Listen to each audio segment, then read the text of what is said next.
So here with Jules Evans of the Ecstatic Integration newsletter and Substack, and one of the authors of the recent paper, Extended Difficulties Following the Use of Psychedelic Drugs, a Mixed Method Study. And we're here to talk about that paper, but also the timely occurrence of an episode in that has captured, at least for a brief period of time, mainstream news outlets of the Alaskan Airlines pilot who attempted to shut off the engines of a flight. Anybody who's listening to this should know what I'm talking about, and if not, we'll have show notes in the. But let's just jump right into it, Jules. So I'll direct people to your newsletter and to your work so they can read about your background and sort of books you've written in the past. But tell us about the paper that you and your colleagues just published as a way of introduction. Okay. Hi, Zach. A year ago, I and others started something called the Challenging Psychedelic Experiences Project. My background is in the medical humanities, so I write kind of philosophy and history of ideas. Most of the team are psychologists and psychotherapists working at universities around the world, particularly in the UK, but also in the US and in Israel. And we thought that there wasn't enough research on the potential harms and risks of psychedelics, whether that's in medical or naturalistic settings. There's been a lot of fantastic research on the benefits, therapeutic and general spiritual life-enriching benefits of psychedelics over the last 20 years. And those benefits have been hugely amplified by the media, and rightly so, because we need more mental health treatment options. But there really hasn't been much research on what can go wrong, what kind of difficulties people can get into, not just during the psychedelics, but afterwards as well, in the days, weeks, or months afterwards, and what helps people if they get into those difficulties. So the psychedelic renaissance has been to some extent happening without much of a safety net. There definitely are really good organizations like Project Zendo and the Fireside Project, but Project Zendo is like, that's not enough. Yeah. Like, a tent at Burning Man is not enough, considering that the number of Americans taking psychedelics has tripled in the last 10 years. So this is a huge movement now, millions of people taking it. So that,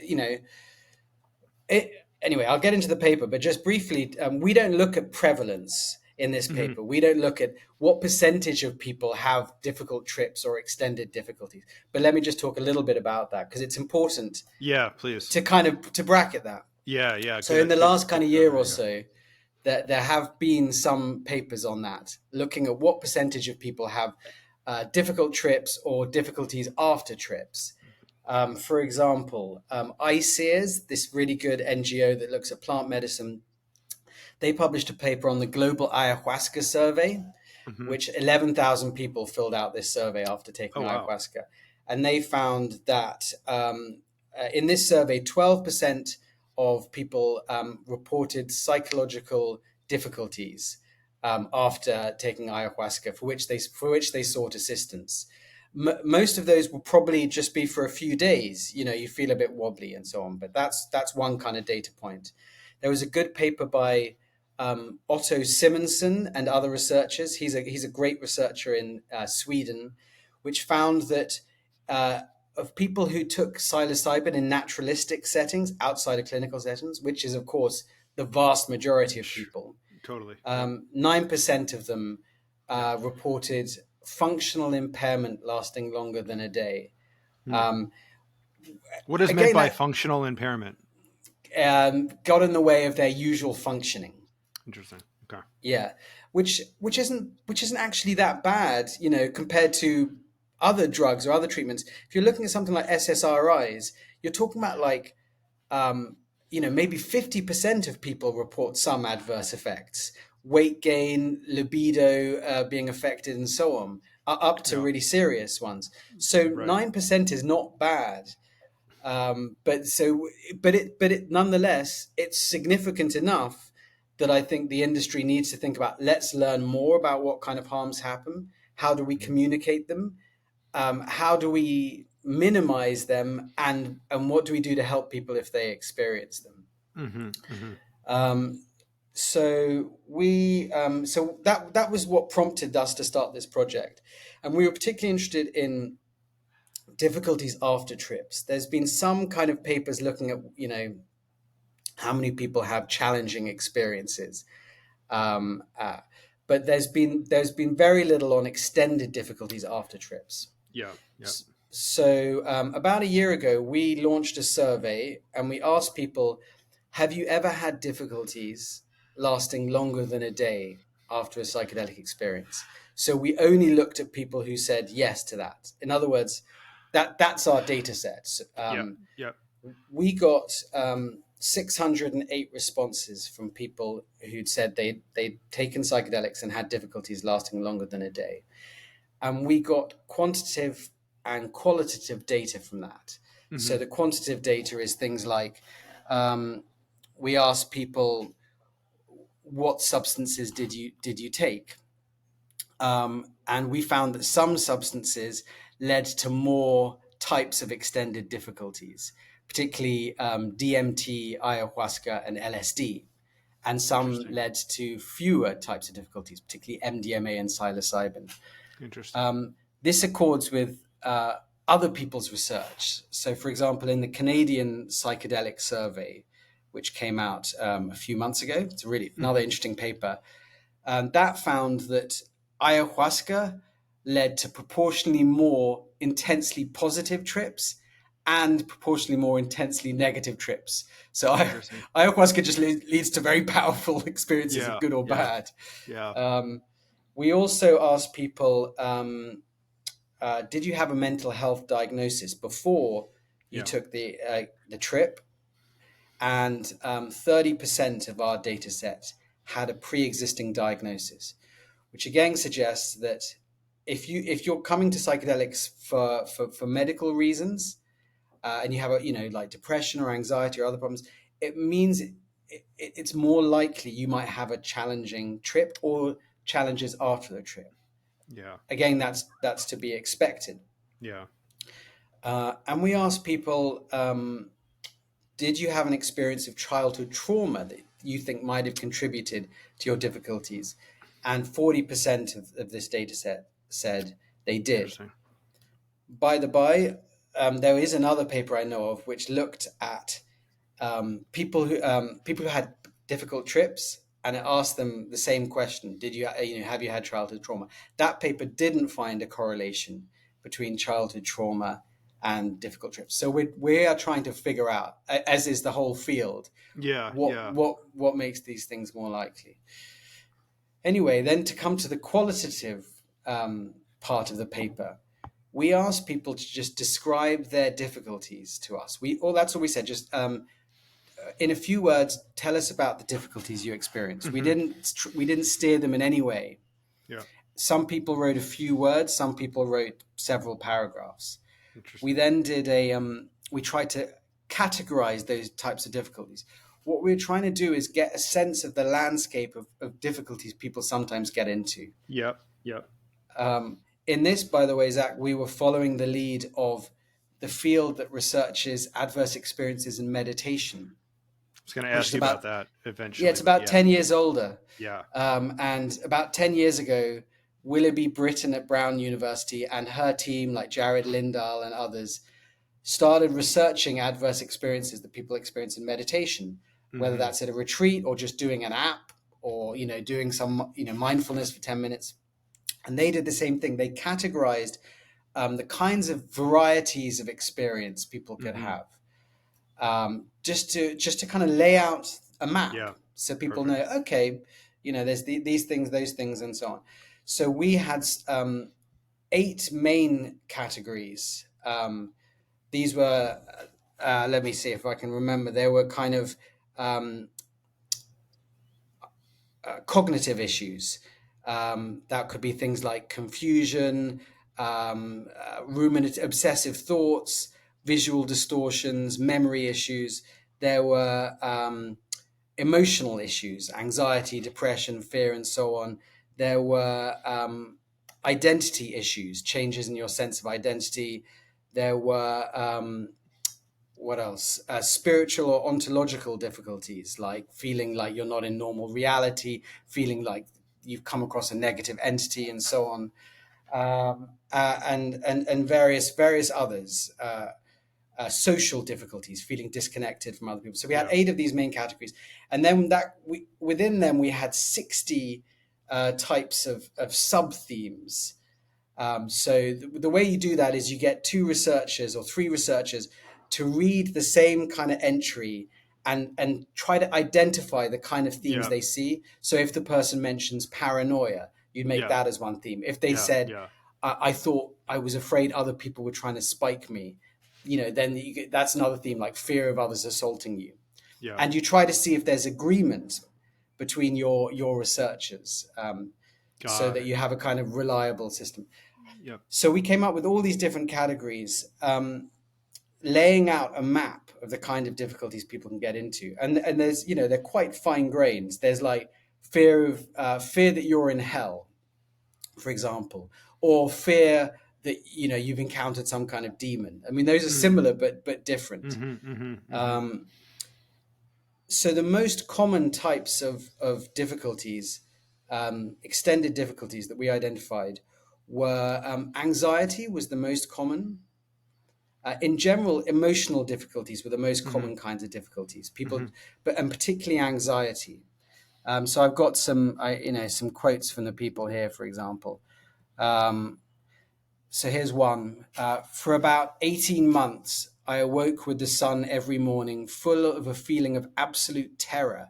Sometimes my anxiety would be so high in the morning that I would physically shake from the energy. Here's another. In the following days and weeks, I became quite anxious, based on feeling that sanity was not reliable and could not be guaranteed. The first 6 months or so of the experience were incredibly difficult due to anxiety, panic, and lack of understanding of what I was experiencing. Mm-hmm. And there are actually many different types of kind of even subtypes of anxiety. There's like Yeah. um, social anxiety. There's fear of having permanently damaged yourself. There's fear that you might lose your mind, or you are losing your mind. There's the fear of the experience repeating. So there's lots of ways, and there's kind of like post psychedelic trauma. I mean, like Mm-hmm. for some people, this is the worst experience of their life. Yeah. By the way, all of this, Zach, I'm talking about the harms, but for all of these, the opposite can be true as well. Totally. Yeah. Yeah. So these can be the best experience of your life, Yeah. an Yeah. experience that's a linchpin moment, and your life is radically better afterwards. Yeah. And we know that that can be the case. But in a minority of cases, this can be the worst experience. Mm-hmm. And it's really terrifying for 6 hours, or 12 hours if you take an LSD, or 24 hours if you take an Ibogaine. Yeah. So Yeah. that's going to shake people up. Was there any data collected about sort of the context in which people were Yes. consuming or Yeah, ingesting we the did. substances? Yeah. And it was all kinds of substances, all Yeah. kinds of contexts. Yeah. Alone, at retreats, at raves. Those were the most common, because those, that's where people most often take Yeah. psychedelics. Yeah. But there were like 8% of the data set were either in clinical trials or in kind of therapy settings. That would probably be underground therapy settings. Interesting. So I think they Eight happen percent of less. your data set. 8% of your. So, sorry. Can we quickly just kind of move down the stack of how many respondents you had again? Yeah, To it was 608. 608, and then eight Yeah, percent of that, and 608 that experienced extended difficulties lasting more than yeah, a day, yeah. and 8% of that was within some sort of therapeutic container, either in a clinical Yeah, that's trial. right. Got it. Yeah. I think Got it. that a retreat was different to that. I'd need to check. But I think the 8% was either in a clinical or a therapeutic setting. Hmm. But those therapeutic settings, I would imagine, would be in the underground. Yeah, because yeah. there's not much of an overground yet. And So these things can you can recall happen. Yeah, how many were by themselves? What I'm trying to tease out is sort of yeah. there's a Is it more sense in which, likely? yeah, and sort of, Yeah, you looked at you looked at adverse childhood experiences in part of your yeah. survey and kind of matched that, and I wonder, there's a rationale, there's a thinking that, the you're under a hyper suggestible state, right, and Yeah, so the yeah. impact of somebody who is sort of charged with the responsibility of stewarding you through this, um, that to me feels like a very important feature to understand. Hmm. Does that make sense? And Yeah, sort of, so I guess I'm yeah. wondering. Well, I don't have the figures right here, Yeah, but they are in the paper, um, and I know from the Canadian psychedelic survey, which looked at adverse experiences, they were more likely to happen on your own or at a outdoor event. interesting. But that's because that's also where most people take them. Yeah, But yeah, we yeah. I've been doing interviews in the last month of people who report existential confusion um, after a psychedelic experience, and I'm struck by quite a few of the people that I've interviewed. They were tripping on their own, and they didn't talk about it to anyone afterwards. Yeah, interesting. So there's they were just so bewildered by it they didn't know who to Yeah, talk to.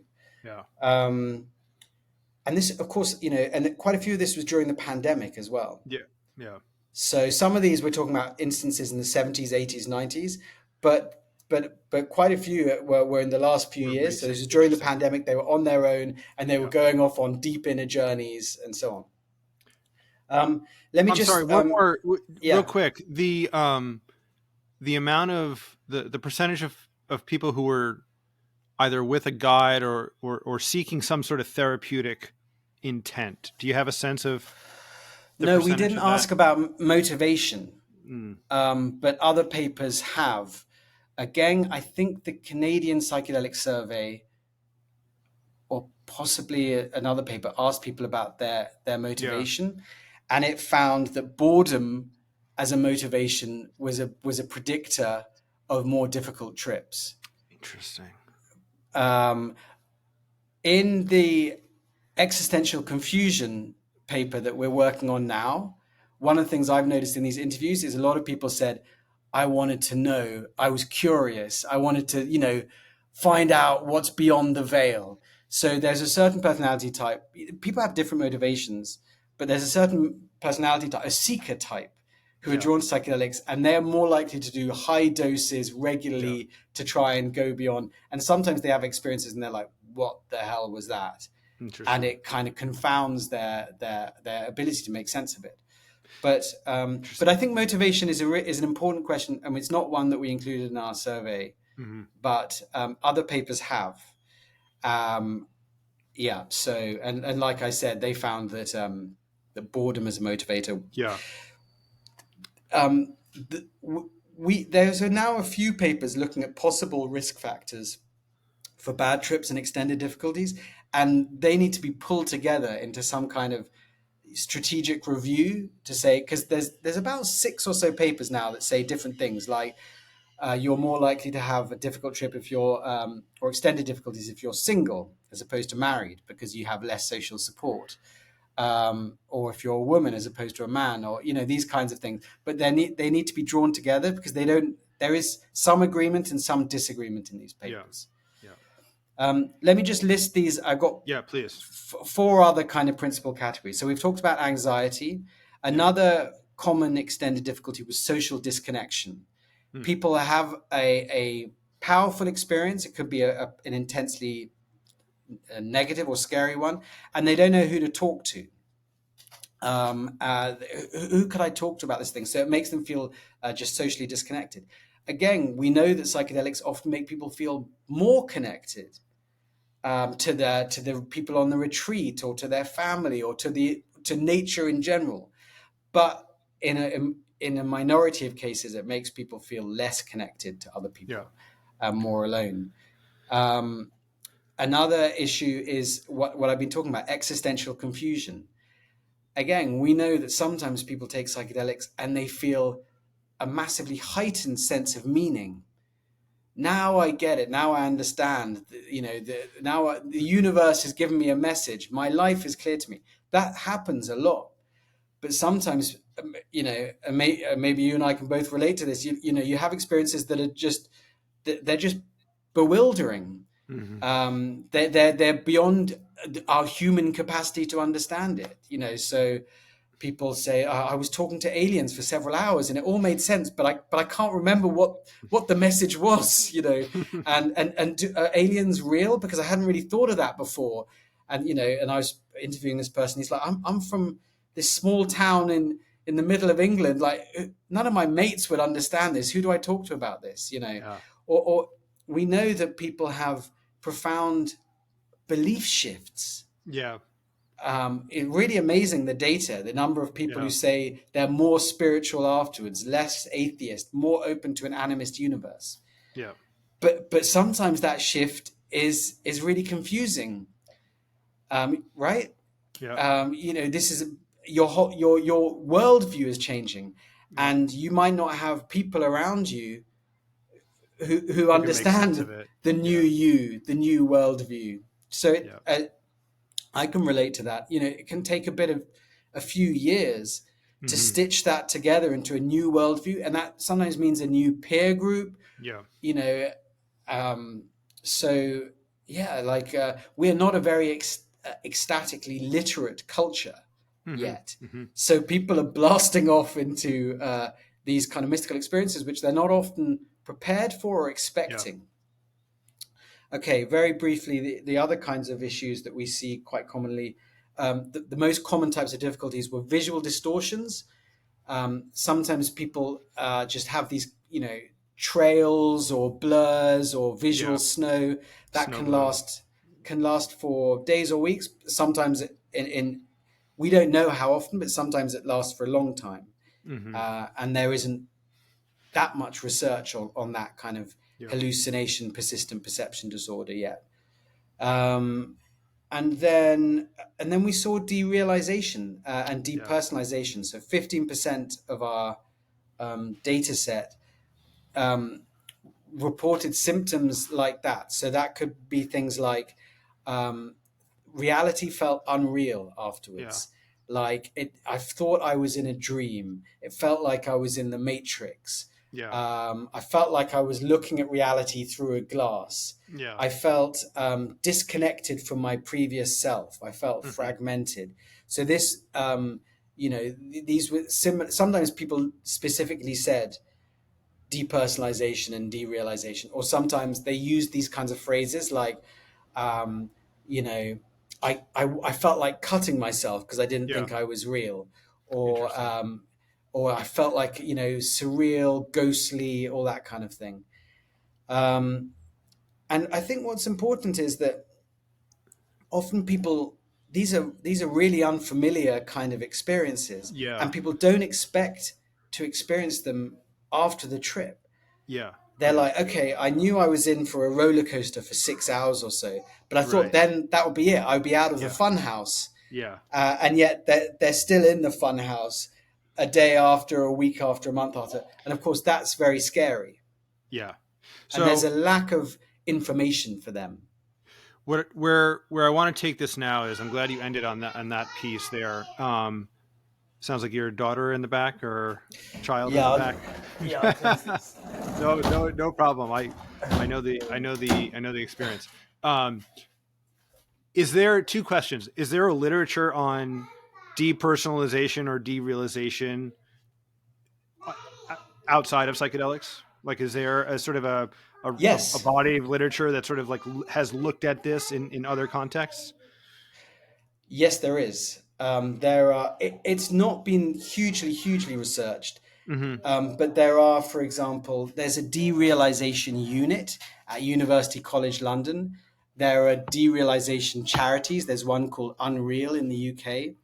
It's Mm-hmm. most of the research, and there is research on drug-induced derealization, which mainly looks at cannabis. So Interesting. cannabis sometimes triggers these kind of extended Yeah. derealization experiences. So does trauma. It seems to be sometimes a trauma response. Yeah. Something really scary happens to you, and your brain and body kind of check out and Hmm. Hmm. really switch off your emotion systems. Sorry about. No Can you hear that? problem. Okay, so because it kind of flattens your limbic system, your emotion system, that leads to Mm. the feeling of unreality. Maybe that's one of the theories, Mm. that it's a Hmm. kind Hmm. of evolutionary response Yeah. in terrifying situations, that just to switch off your emotions, and because you're switching off your emotions, that makes it feel unreal and kind of ghostly. Interesting. And there are some case studies of people who have experienced it with psychedelics as well already. Um, but there's no, I don't think there's been any paper specifically looking, uh, only case studies, only like Hmm. one or Hmm. two Hmm. cases.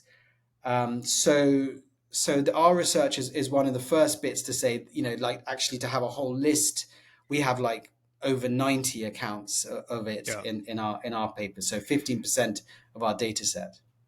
Before we go into the news from last week related to this, what have you, from your research, and did you ask about like what has been helpful or what has been useful?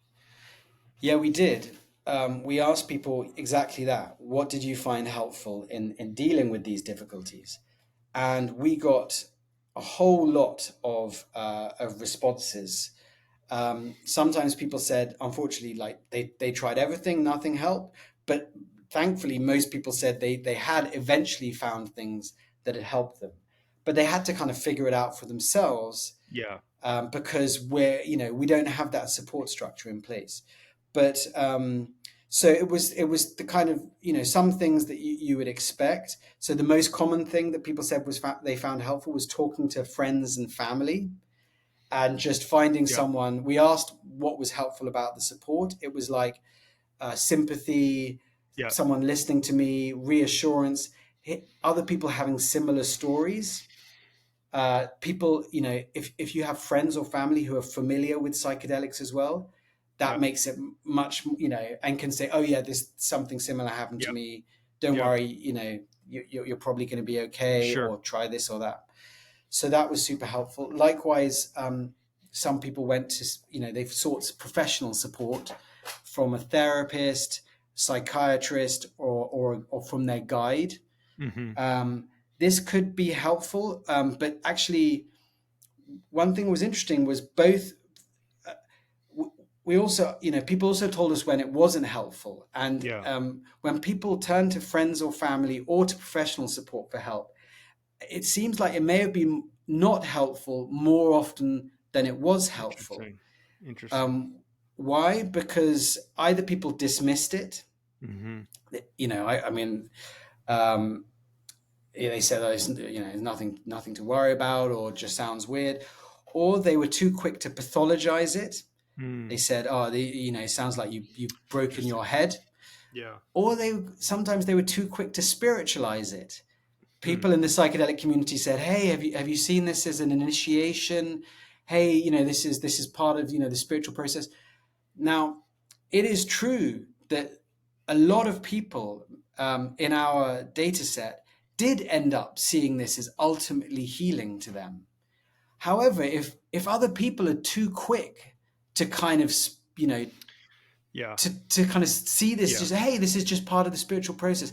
Hey, Yeah. what's the medicine trying to tell you? That's Right. that kind of is alienating. Interesting.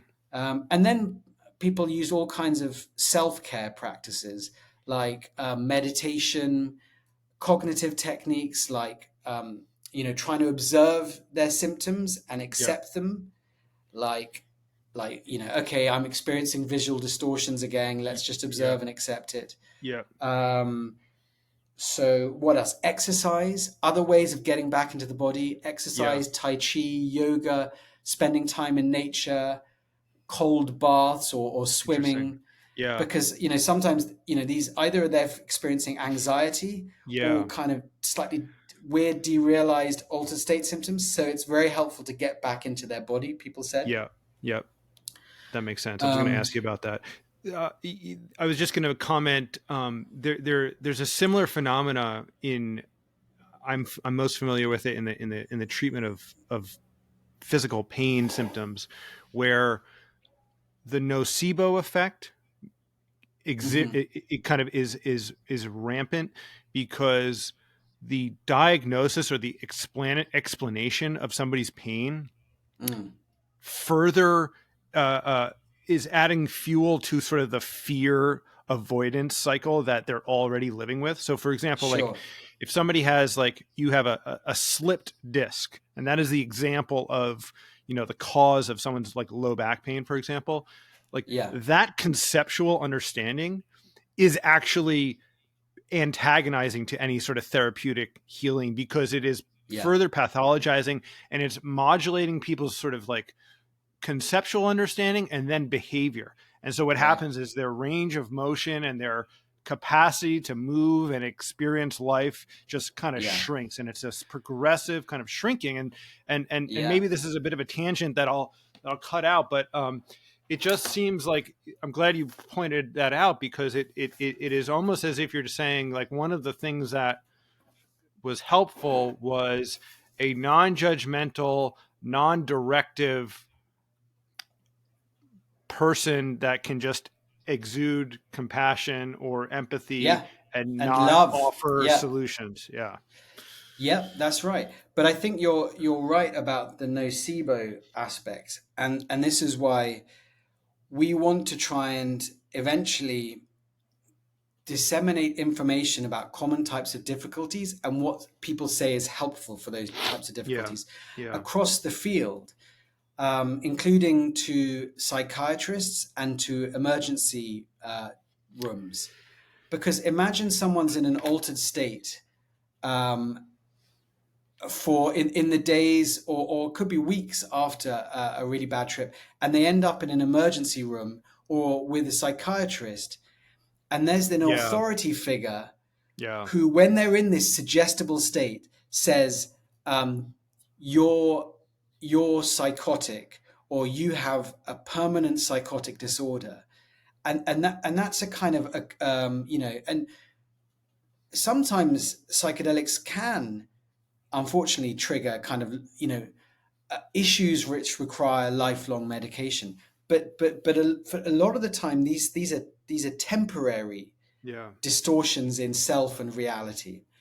And if you have in that highly suggestible state a figure with great authority saying you are broken, and nothing you're experiencing, has any kind of existential meaning. This is just a physical problem, which is lifelong. Yeah. That's terrible. So so there's an education process that needs to be done Yeah. across the industry. And that is the work that are you partnering with the gosh, I'm gonna butcher Daniel Ingram's group? Is that Yeah. So emergent Daniel Ingram's phenomenology? Is was that what it's called? exactly the Emergent Phenomenology Research Yeah. Consortium, which is looking at the kinds of the full range of experiences people can have through spiritual or Yeah. uh, Contemplative, what they meditative, call emergent emergent. practices, Yeah. like psychedelics and meditation, Yeah. um, voluntary and involuntary, euphoric and adverse, the full Yeah. range, and so that our medical systems have a better understanding of this full range, because we're all learning Yeah. as these kinds of practices become much more common, meditation, yoga, and psychedelics. People are having, not just, oh, you meditated, now you feel more relaxed.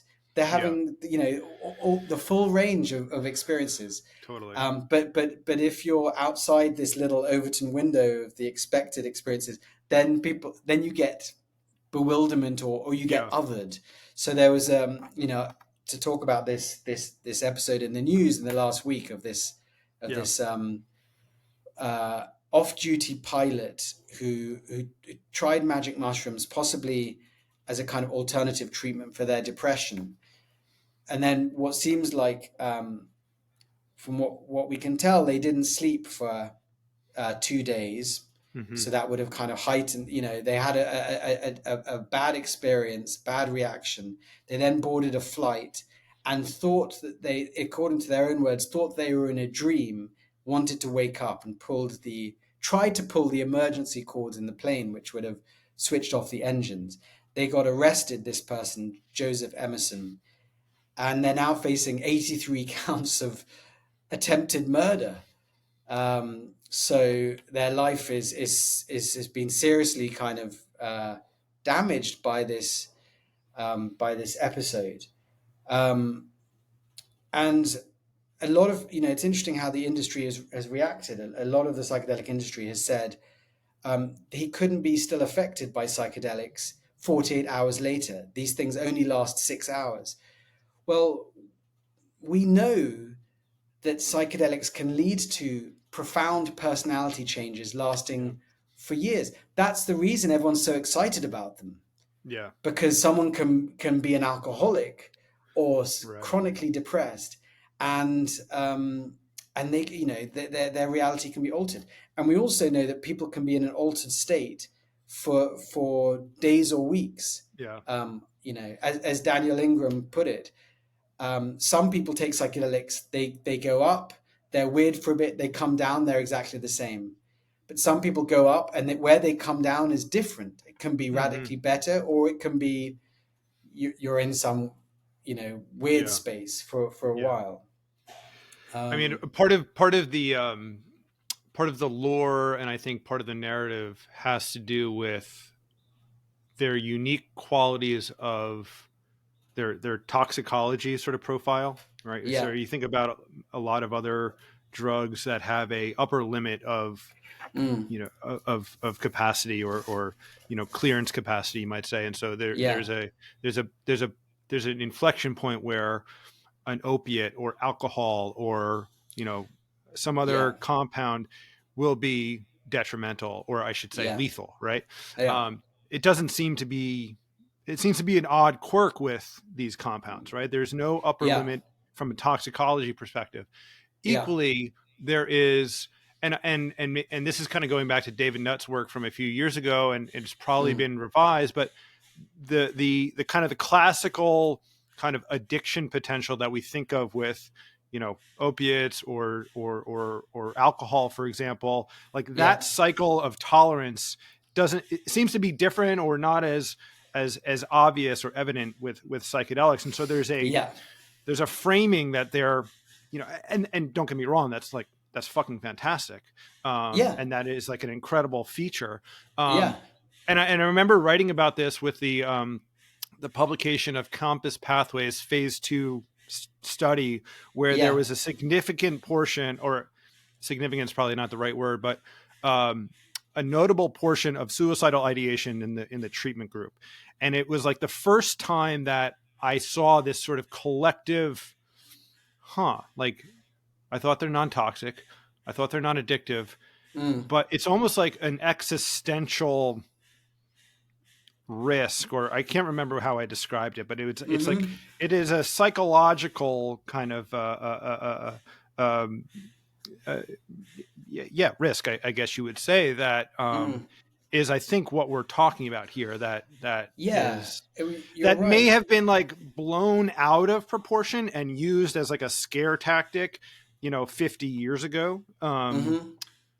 but the work that you're doing and others to sort of quantify it and compartmentalize it and Mm-hmm. understand it, um, I feel like allows us to talk about it with some, Yeah. I mean, vigor, there's and not shy away from it. right. Every drug has different kinds of risks.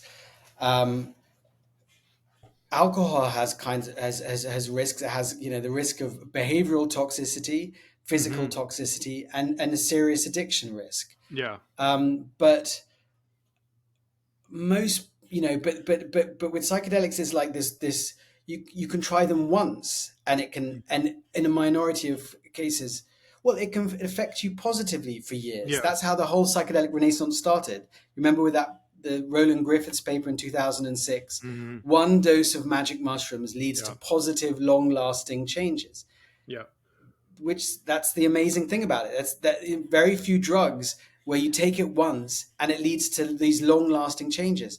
But Yeah. in a minority of cases, it leads to long lasting changes that people don't want, and weren't expecting.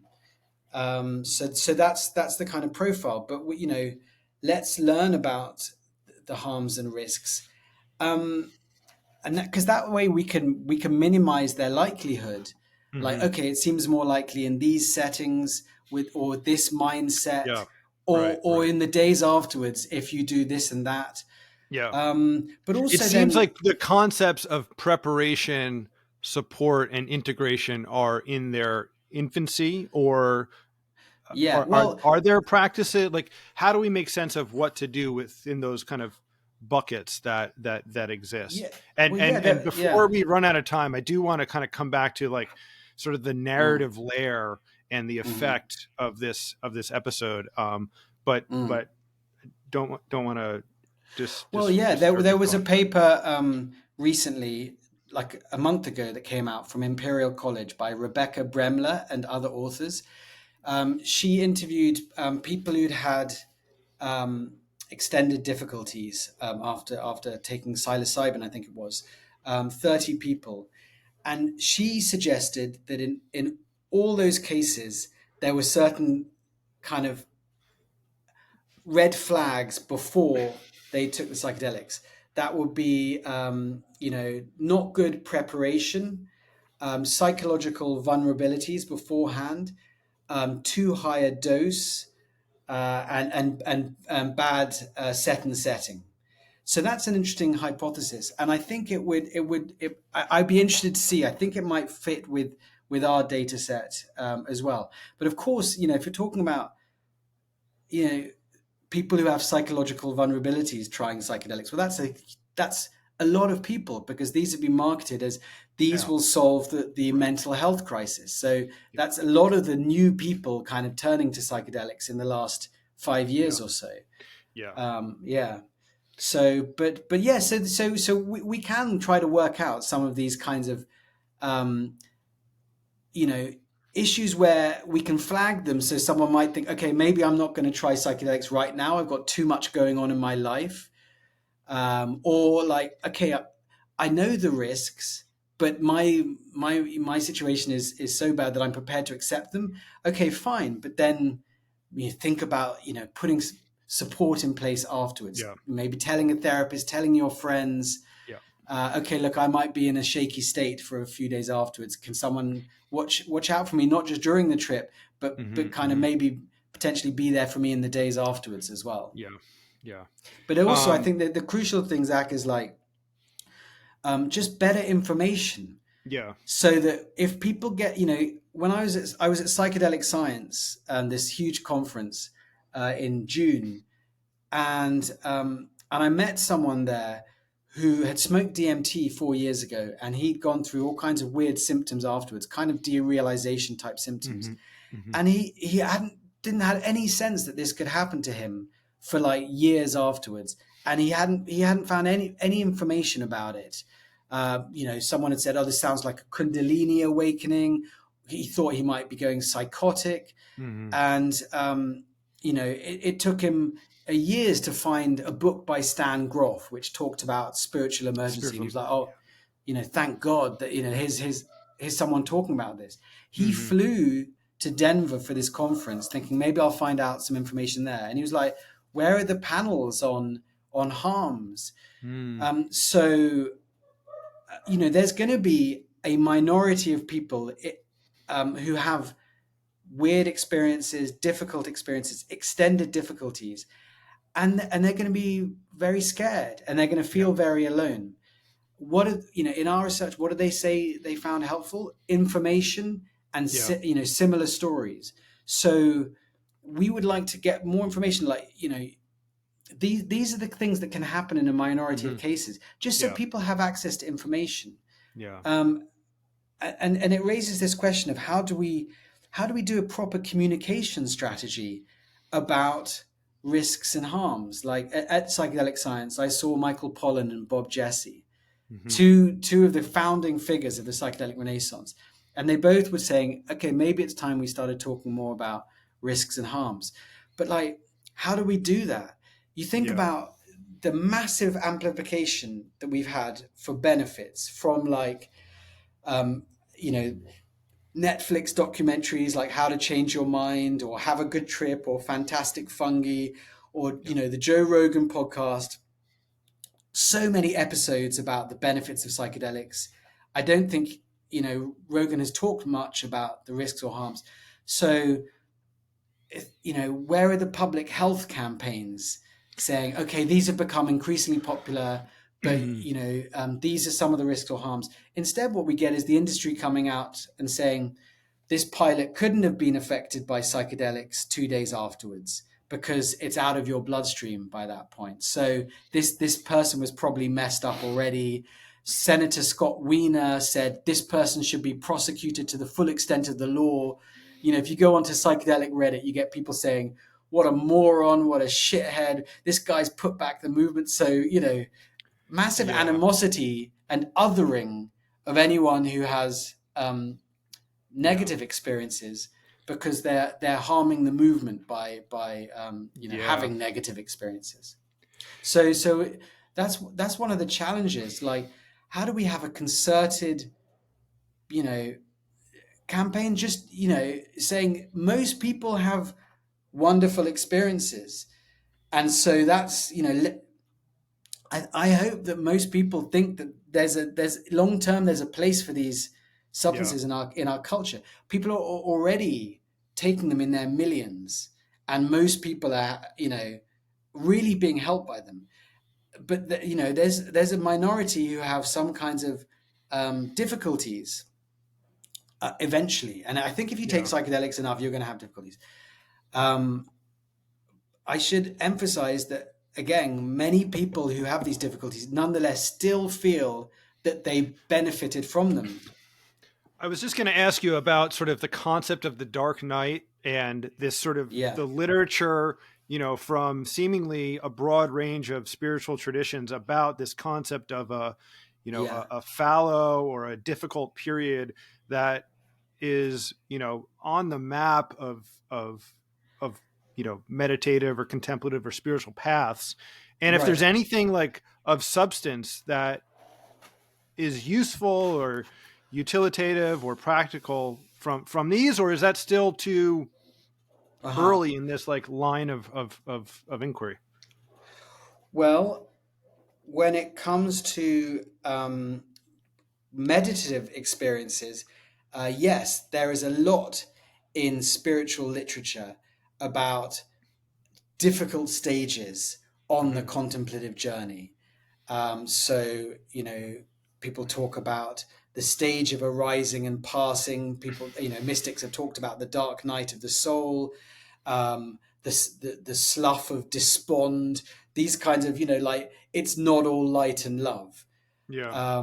So, and in terms of this psychedelics, people, if you're having some kind of mystical type experience, we should expect that to involve difficulties as well, Yeah. because you're leaving in some ways consensus reality. And that's a bit lonely and scary unless you have some kind of support group, Mm-hmm. um, giving you some information about the new terrain you find yourself in. Um, but to answer, there is less information in, there's zero information in Christian literature about difficult psychedelic experiences. Yeah. There's zero information in Buddhist or Hindu Mm-hmm. literature, um, but there probably is in shamanic culture. And Mm-hmm. one of the projects we want to do this year is interview experts from different cultural traditions who, Yeah. who work with psychedelics, Western therapists, psychiatrists, and guides, and indigenous shaman, and ask them, what kind of problems do you see people having? How do you make sense of those problems? And what's the best treatment, to try and gather some of that wisdom? Yeah. But Interesting. it's certainly the case that some people in our survey look back after months or years and see this as part of a kind of they see this in terms of a spiritual emergency, Yeah. and a kind of a spiritual transition where they feel like they end up somewhere that's more real or true, and that it's actually been part of a positive kind of awakening process. But this is not always a straight line. Yeah. This Yeah. is non-linear. So you can have moments in that stage where you feel really frightened and alone and feel like you're going crazy, Yeah. because that is Western culture's default understanding of some of these altered states of consciousness. Hmm. Because for 300 years, our culture sidelined Yeah. ecstatic type experiences and labeled them as crazy. So you have this kind of Yeah. we have a cultural shift, a fascinating, Yeah. remarkable cultural shift in our attitude to these types of experiences since the 50s, since Aldous Huxley Hmm. said, Hmm. oh, this isn't crazy. I'm having some kind of mystical Yeah. experience. Yeah. So there's been this, remarkable shift in attitudes since the 60s. Yeah. You can see, for example, in 1962, only 20% of Americans said they'd had a mystical type experience. By 2010, it was 50% of Americans. Oh, wow. So, and I would love to see what it is now. Interesting. I think it's Interesting. going to be over. So I think Yeah. it could be like a majority of Yeah. Americans. Yeah. But we are babes in the wood. Totally. We do not have settled cultural understandings of these experiences. I'd be very interested to see if these kinds of adverse experiences are less common in Amazon cultures where it's extremely normal. You have an you have you see a spirit, or you Yeah. see a dead Yeah. relative or something like that. No one in your culture is going to go, you what? Yeah. Yeah. It's very normal. So Totally. but in our culture, you come back from a retreat and you go into your completely plain vanilla job, and like you're a pilot or something, and Yeah. you said this happened to me, you know, you, Yeah. you're going to be like the hero of like Paris, Texas, or you're going to be like the guy in the Talking Heads song, Once in a Lifetime. You're like, Hmm. you may find yourself in, Yeah. in an ordinary place, and you may ask, Yeah. my Yeah. God, what have I done? So Yeah. you'll have these experiences are still a little bit off the reservation, and Yeah. For if sure. even if you're in like entrepreneur culture, Yeah. I even there, I meet people who have weird experiences, and they're like, what's going on? What is this? Yeah. So we have this is going to take a bit of time, as someone put it at ICES. You know, we it's going to take a few decades for us to integrate these kinds of experiences and move from a kind of immature to a mature understanding of them. So we should expect that. Well, I appreciate you sort of bringing that concept up, because the we talked about sort of preparation and support and integration in very sort of like specific terms, but the meta kind of container, if you will, of Western culture does not have the language, the context, the seemingly the experience or the capacity for dealing with these states quite yet. And um, you know, I've got to run here in a minute, but this seems like the opportunity for a I'm gonna perhaps regret using the phrase a teaching moment rather than a because the fear I think that a lot of people of the movement are experiencing right now is like, oh fuck, this guy just you know if they're not even if they're blaming them, but just like again, Mm-hmm. this is like the narrative. As I am like in media, I'm not a Yeah. journalist or a writer by profession, but I am just Mm-hmm. always just amazed by the power of the narrative layer that is Mm. so much. And this is what I think Mm. your work and your colleagues is nudging against the narrative layer that this is all good and pure Mm-hmm. upside. And I see, the throughout the last 4 years that I've been writing the trip report and this project, the conversation has always been like, there's always like a looking over the shoulder of Yeah. the Controlled Substances Act 2.0 and Yeah. Yeah. Nixon Yeah. 2.0 and sort of this Right. regression of powers that be to kind of snuff this out. Yeah. And it just, I don't know where I'm going with this, but it feels like this is the senator's, daughter jumping off a building moment Right. Right. Yeah. No, in some respects. there was a moment actually in the 60s. It was a TV presenter. Hmm. I think he was called something like Art Garfunkel, and he was a friend of Nixon, and his daughter fell out of a window or jumped out, and he blamed psychedelics, and Nixon followed his lead. But yeah, I mean, well, I get that. I, Yeah, I I don't get know. that. I don't know what to Yeah, do with that. It just well, feels like this yeah, yeah. impasse There's the where, fear. There's a fear of like, oh my god, is this going to be like another 30 years that this gets frozen? I don't think so. Or a lot of these treatments are already available. Like yeah, ketamine is already available. It's already been marketed by Johnson and Johnson and so on.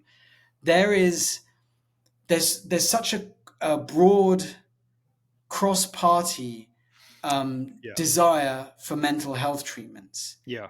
Like I don't know any politician out there campaigning against psychedelic drugs. I guess What I see is politicians. I see Rick Perry campaigning yeah, for them. I see yeah, Alexandra Ocasio-Cortez campaigning for them. yeah, yeah, Um, you know, there are there are disagreements about how that happens in the timeline that yeah, happens. yeah. But so I don't see a big prohibition movement against them. I mean, I know for example, there's a group of mothers who lost their Hmm. children to psychedelic related accidents. They Wow. died, and even they are not campaigning against psychedelics. Yeah, They're saying if you're going to decriminalize, include better education yeah. about the risks and harms, It's including funny. yeah. The as we've been following this sort of industry, and let's end on this kind of note here because I do have to run, and I apologize that Yeah, I'm no but problem. because we could go on and on, but as we've seen stock prices of drug development companies kind of plummet, and Mm, and granted this is sort of like a macro trend, but it does feel like the most obvious business or offering or service is of education, right? It's just like there's a blanket kind of layer that needs to, and there are places out there that are doing it, right?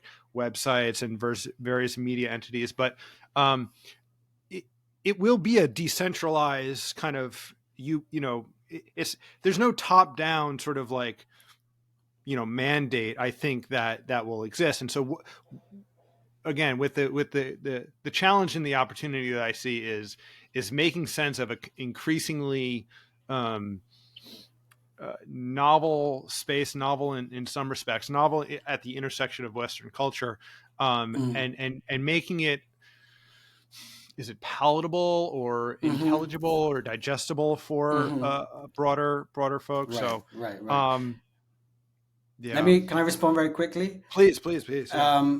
Yeah, just to kind of yeah. I think one of the things we shifted from the psychedelic culture in the 90s to the psychedelic culture today.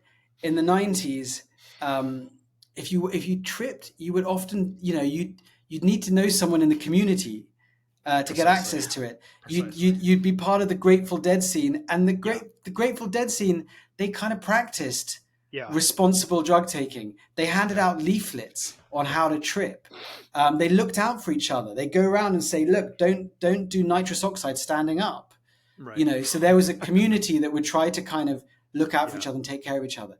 Where we are now is anytime you go on Instagram, you're going to be offered drugs delivered to your door without any safety messaging. So, are you still there? Got it. Yeah, you're Yeah. back. So, you know, you're getting newbies who have access to drugs without any kind of Yeah. community holding. Yeah. So how do we create, you know, weave a community, weave some kind of support network?